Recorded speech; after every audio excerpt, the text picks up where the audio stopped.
Hello, everybody. I'm George from Ireland. Well, I'm commenting on the news that the United States has seized two oil tankers, supposedly part of the Russian shadow fleet, and they're connected to Venezuelan oil exports.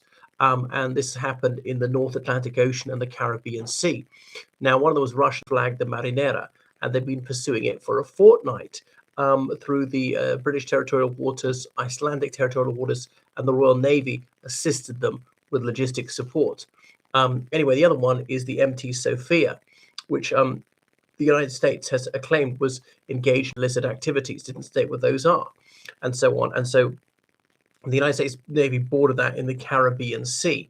But this seems to be more directed at Venezuela than it is the Russian Federation, because remember, the Bolivarian Republic of Venezuela was where the U.S. military's Delta Force abducted Nicolas Maduro, the president, just a few days ago, killing 32 of the bodyguards.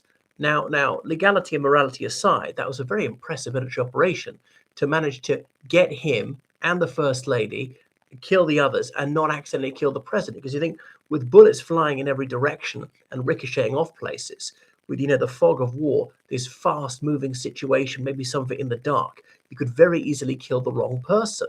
And they say only a few minor injuries on Delta Force's side. They're all Cuban bodyguards there. Did he not even trust his own people to be loyal or just competent? Why did he have the Cubans there? There's a very close relationship with the Cuban communist dictatorship.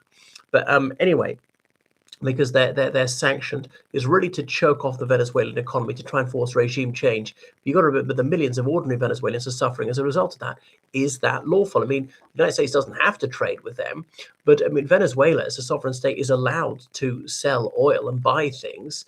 Then when it was clear that the U.S. Navy was giving chase to one of the vessels, they painted a Russian flag on its side.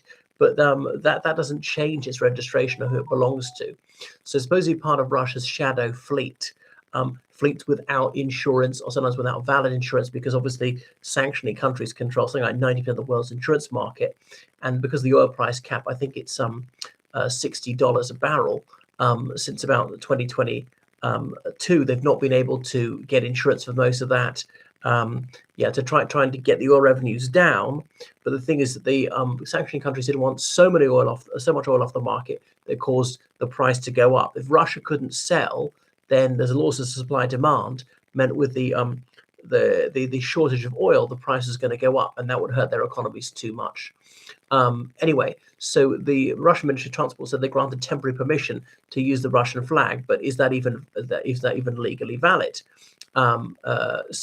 It's questionable whether this is lawful or not. Now, the Russians sent a submarine to escort this tanker, but people said, well, that's not going to stop a boarding, which is what happened. There was no resistance. I don't think anybody was armed with these things.